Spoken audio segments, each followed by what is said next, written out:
Well, some statistics do have the ability to make us feel pretty uncomfortable. We hear the numbers, for example, around children living in relative poverty, and none of us, not one of us, finds those attractive numbers.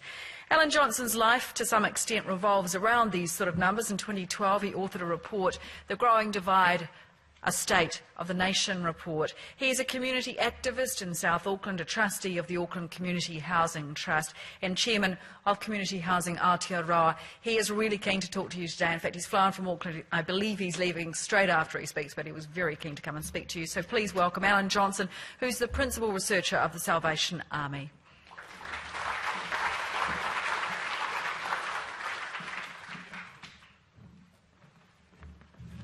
Thank you, Sue, and thanks, Liz, for the invitation to come here today, and thank you all for the opportunity to hear me out. Hopefully you'll still be here at the end of the presentation, and if I can work this, I'll get on with it. What I'd like to do today is to pose two questions, or to attempt to answer them. Firstly, why should we try to popularise social statistics? And the second one is how might we make social statistics more relevant and more accessible to a wider audience? One of the things that I often start with is the ubiquity of financial statistics. It astounds me, for example, that financial statistics are at the end of every television news report. They fill pages of daily newspapers, and as you see on that building here, which you know is just around the corner, they even appear on buildings, for heaven's sake. Why on earth is that the case? What I'd suggest to you is because those statistics are symbolically important to those people with power and wealth in this country and elsewhere in the world. And I would suggest that they are important because they appear relevant to us, even though the numbers may have little relevance to our everyday lives. They appear important to us because apparently important people spend an immense amount of time creating meaning around those statistics. I have to admit that they are useful to the people who use them, and they are easily generated as part of an underlying business. And I would suggest to you that this is the model we need to think about as we look at ways of popularising social statistics. One of the things, too, is that the role of social statistics in our public discourse is somewhat ambiguous in my view. And I think sometimes some of these statistics certainly don't suit the interests of those with power, and in particular if you think about unemployment and the impact that that might mean if unemployment rates started to rise, to the way in which we see our economy and our society.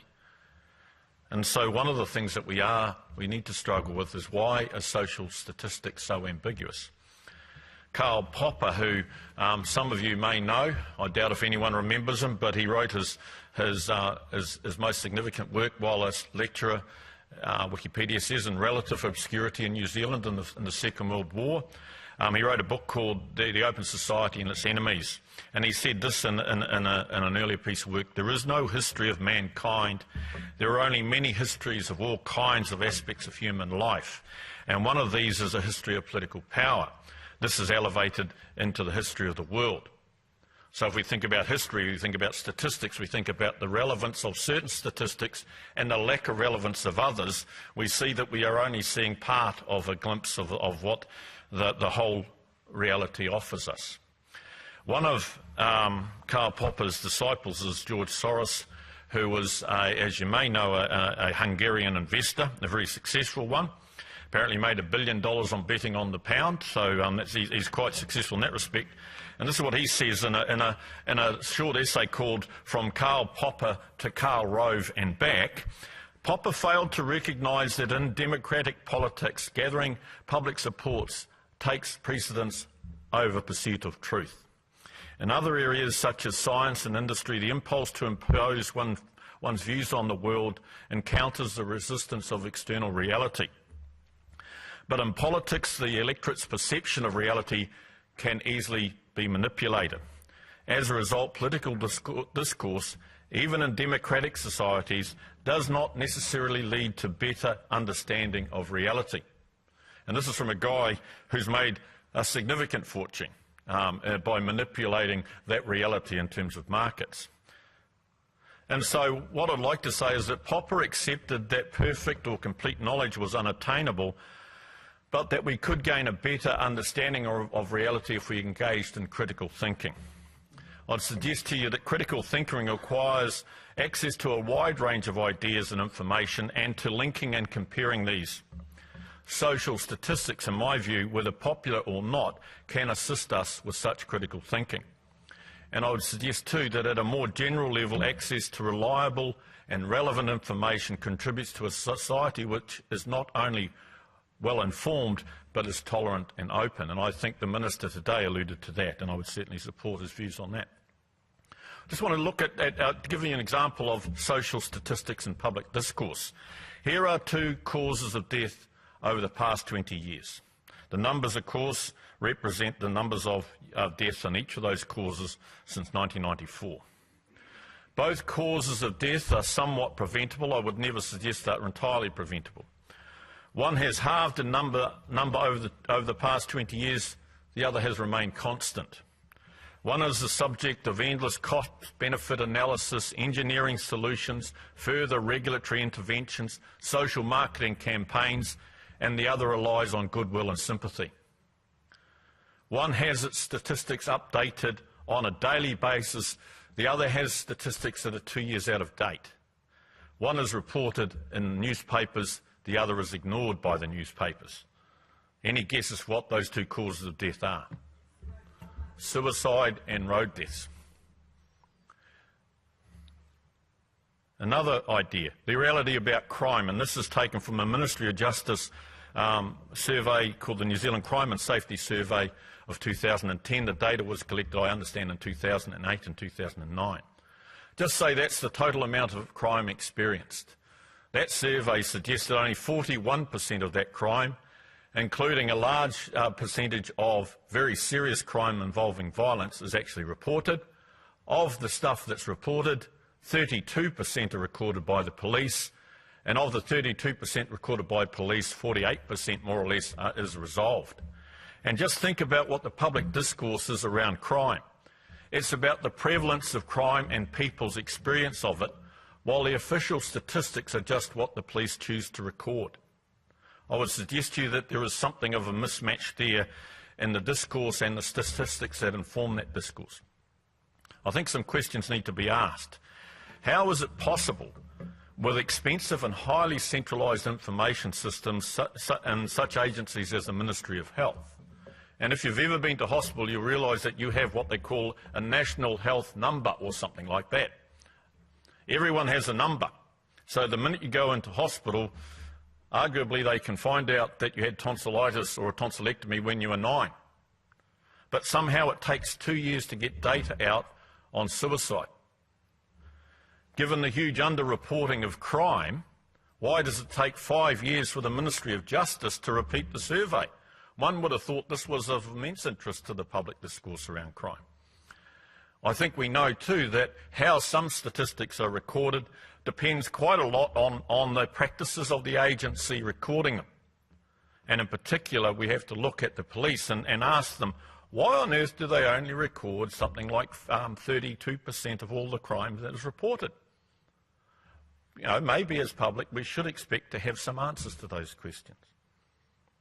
What I want to do is just give you an example of how the Salvation Army has attempted to popularise social statistics. About 6 years ago, my boss came up with this brilliant idea about 2 weeks before Christmas. He said, we should put out a social progress report and we should have it out by Waitangi Day. So that gave me literally 6 weeks to put a social progress report. The first one, if you go back 6 or 7 issues, was fairly ropey. It's got better, I believe. But either way, it ruins my Christmas every year. Basically, it's our attempt to report social progress based on publicly available data to present what we believe is an accessible story of social progress for New Zealand's most vulnerable people. It has 5 topic areas. It uses 22 indicators. Those 22 indicators are based on 23 databases, 9 of which are from Statistics New Zealand. Those databases are drawn from 11 agencies, 9 of which are public agencies, the other 2 being the Real Estate Institute of New Zealand and the Salvation Army itself. What we think is the value of it is that it is widely reported in the media. This year, for example, the New Zealand Herald featured a 2-page table that had all our key indicators on. We thought that was an immense acknowledgement to the work and to the value of that report.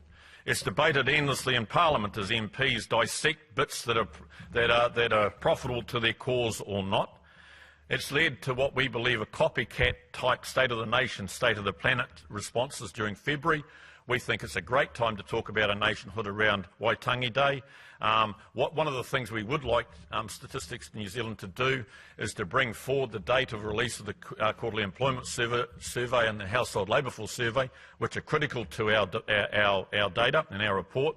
Literally, we sit waiting for that data to come out, and the report is finalised within an hour or so of that data. So everything's ready. The designs are ready, the tables are ready, the graphs are ready, the story's even ready in anticipation of what the results will be. And as soon as the data comes in, we finalise it, send it off to the printers. The turnaround from the release of that data to hard copy and releases at public occasions is less than a week.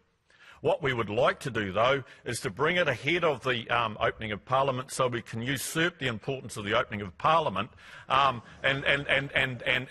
take the limelight off that. But the reality is, of course, the release of the data shortly after the opening of Parliament stops us doing that, so please bring it forward if you can.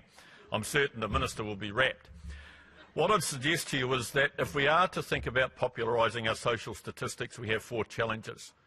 One is that we have to make it relevant to people's lives and to their concerns and ambitions. The second is that we need to make certain that it's important to our broader social concerns and priorities. Thirdly, we need to make certain it's useful in terms of providing accessible information which confirms or contests people's current understandings. And finally, the data and statistics should be able to be easily generated from existing business processes or by modifications to these. Let's look at relevance. Whose lives do we expect the data to be relevant to? To the lives of the audience, to the lives of Middle New Zealand, or to the lives of those most affected by the statistics? I understand that the social report that MSD has published on a regular basis is due to be repeated. I think that's a great idea, but the problem with the social report is it's fairly dense and it tends to talk typically about the middle of New Zealand. And often that's interesting, but it's not necessarily the thing that illustrates best social progress, at least in the Salvation Army's view. I think averages work reasonably well for Middle New Zealand, although, as we know, an average might say very little because of the extremes around those averages about what people in the middle are actually experiencing. I think distributions and extremes are far more interesting, but they often do not appear relevant to the lives and the expectations of the majority of the audience, so we have a bit of a dilemma there.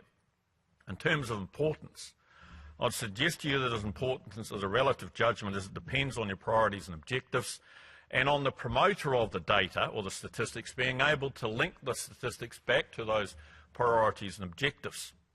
What I suggest to you that if I can link a stat back to what's important to me, I'll think it's important. But often this link, as I believe we see with financial data, is somewhat tenuous, but it doesn't make a lot of difference. Importance, I think, too, can be a virtuous circle. Some data is collected and reported because it is important, and once it's collected and reported, it becomes important for its own sake. So I think possibly we can make some data more important simply by making it more available and offering it to the public on a more regular basis. I think, too, that sometimes the importance we attach to data has some symbolism which we need to read beyond.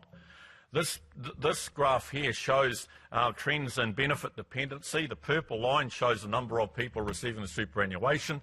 The green bars show the number of people on working age benefits. If we're to hear the public discourse around benefit dependencies, we only focus on the green bars. The reality is that in those purple lines, there's 100,000 people receiving that, but also receiving a superannuation, but also working. That's not in the public discourse, and when you try to put it in the public discourse, you should see the hate mail we get, saying that people will never give to the Salvation Army again and they've been a lifelong contributor and things like that. So sometimes you're not thanked for being a prophet in your own time, but of course sometimes you have to come up with unpopular messages if you think they're socially just. Looking at usefulness, I think statistics need to be useful to the general public, need to be in a format which is easily appreciated and understood by them, and it needs to be interesting. And I think interesting statistics show change. It's not much point having a statistics that hardly varies quarter on quarter or year on year, you know. You need some change, you need some excitement in this. And of course, I'm not suggesting you go out and generate statistics just to be exciting, but we need to believe sometimes that some statistics will never be exciting because they report very little in the way of change. But I think, in thinking about how we choose to present statistics, there are probably ways in which we can do it that would make that more interesting. For example, these bar graphs show NCA pass rates at year 12, level 2, by the decile of the school between 2009 and 2012. For me, this shows a really interesting story. Not only does it report what all the decile 3 high schools pass rate is in 2012, but it shows a social gradient. And in some respects, what we're doing then is telling a bigger story. Another way is to use more comparative measures. These graphs show the number of hours worked at the lowest wage to pay for the median rent on a 2-bedroom house in Auckland and across New Zealand. So when we say rents have risen 4%, what does that mean? What we should be saying is rents have risen 4% relative to incomes, or they have declined 2% relative to incomes, because by and large people aren't interested necessarily in what they cost, they're interested in what it means to them and their standards of living. Another way is to offer comparisons by comparing numbers of people with the measure you're using. This one is reported in our State of the Nation report, looks at the number of Class 4 gaming machines, that's pokies, per 100,000 people over 18. And as we can see, the numbers are dropping, which we think is a good thing. And I think finally, statistics need to be easily generated. Data is often generated or at least available by way of the business processes that organisers use. These might be call centres, registers, payment systems, or some sorts of assessments. And I think it's important, and the Minister alluded to this, to believe that information used by public agencies and held by public agencies should be seen as public property and not just the property of the agency. The use of systems which would possibly, the use of these systems wherever possible should, I believe, seek to inform the public about the nature of that agency's business, that is what it does, and its performance, that is how it's doing. And an example of that, and it's one that the Department of Corrections has to do by statute, is report on rates of recidivism amongst released prisoners. And I think what that sort of requirement does do is it makes the organisation start to think about its performance in a fairly focused way, and we think that's a great thing. The other problem, though, is, of course, that sometimes we can collect the data, but we choose not to. One of the perennials is we don't have data on domestic violence. So what we're forced to use is some poor proxies. That is the number of assaults within dwellings. But I just think that it's just not good enough to say year after year that we can't get data on domestic violence, because the police intervene in domestic violence incidents all the time. All they have to do is have a consistent way of recording it and reporting it. I think just some suggestions to finish off. I think we need a meta-narrative. We need a big story. If social statistics are to come out of the shadows, we need a big story about why they're important. The big story around why financial statistics are important is because most numbers, if they go up, except for inflation, are good for us. That means that my job's more secure and that I might get a pay rise, i.e. I will share possibly in that progress. So the meta-narrative around financial statistics is already apparent from what's implied. We don't have that meta-narrative around social statistics, and I don't think really it can be about me as an individual. It has to be about us. And so what I'm suggesting is we have already done is, with our State of the Nation report, is say the meta-narrative is about a shared progress. It's about inclusion and about our interdependence as citizens. I think too that statistics, if they're going to be useful, have to be reported more frequently and within a decent time after they're generated or after the figures have been collected. And I'm suggesting here perhaps quarterly and at least 1 month after it. For example, if we had a regular report on what the suicide rates in New Zealand were, I think we'd have a clearer debate about suicide in our country. And I think to achieve this, some organisations need to re-engineer their information systems. Certainly I'd suggest that the Ministry of Health does. But some, such as the police, and I'll be absolutely blunt with that, need to re-engineer their attitudes. We're in the middle of a dispute with the police over release of data, and we've taken it to the Ombudsman. And I just think that they have to appreciate that, firstly, the public has a right to know because they're paying for it, and secondly, by talking about it, we can fundamentally change the nature of our society. And I think, finally, it's been said that if a child lives with criticism, or if a child lives with criticism, they learn to condemn. And I think it's the same for our organisations. If we have a harsh attitude towards mistakes in our public agencies, we can only expect them to act secretively. And I think it's a testimony to the openness of Statistics New Zealand that they admitted that the error they had made with the poverty data that was released several years ago. They, for example, could have simply just glossed over it and no one would have known, I would suggest. But they absolutely came out and said, we made a mistake and here's the new data. My boss was asked for comment from the media and he said, what am I going to say, Alan? And I said to him, applaud the fact that they've made it public. And I think that if we had a more forgiving attitude towards our officials when they do make mistakes and say it's in the nature of an open society that we admit mistakes but that we debate doing better, then I think we'll go a long way further to making our social statistics more accessible and meaningful to our public. Thank you very much.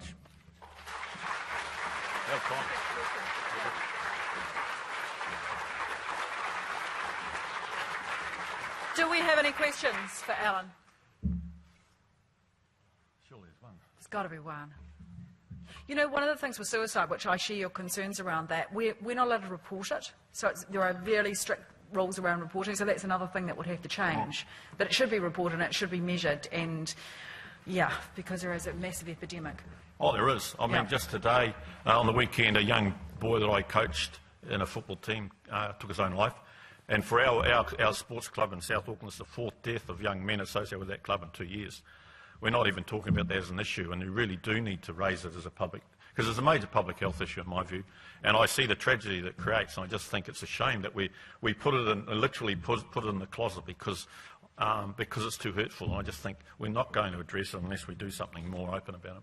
The thinking behind media is that you get the copycat effect. So it's been, well, if we report it, others will copy. But actually, and there are some, because you do end up with those sort of groups of suicides, don't you? We've seen it we saw it at King's College a few years ago. We're seeing it there. But I don't think the media is actually part of that problem. I think talking about it would be better, personally, you? Well, the only experience I've had is going to the funeral of these boys and seeing the behaviour of their colleagues. Their friends, and I think their behaviour is appalling, to be honest, the way they view it. And I think that's probably what brings a copycat behaviour. It's not the media, because clearly the media is not reporting anything, so it's not contributing to the problem. There was a question over here. Oh, Grant. Thanks, Alan. That was fascinating, thought-provoking. Do you think the reporting the Army's doing at the moment is limited by the data that's available? And if you could have a whole series of metrics, do you think the reporting would be even better than it is at the moment? I don't. I think there's a thing called indicator creep. Has anyone heard of it? It's where you think that if you put more dials on the dashboard of your car, you're going to drive better. And I would suggest that possibly you don't. You become distracted by the dashboard and forget about what's happening outside. Our view is probably not. There's always a temptation to add more in, and we always resist that because we think we've got it about right. To be any bigger is going to lose an audience. And I think the data that we've got, it'd be useful to receive feedback sort of in another way. I think the data we've got is probably about where we need to pitch it. So, as I said, it'd be good to have more up-to-date data around some things. And I was joking about bringing the HLFS ahead of the opening of Parliament, but certainly some of the data around health and things like gambling and that would be quite useful, more timely. But no, I think we've got it about right. Seems there are no more questions. So, look, let's thank you again for that really thought-provoking, fantastic presentation.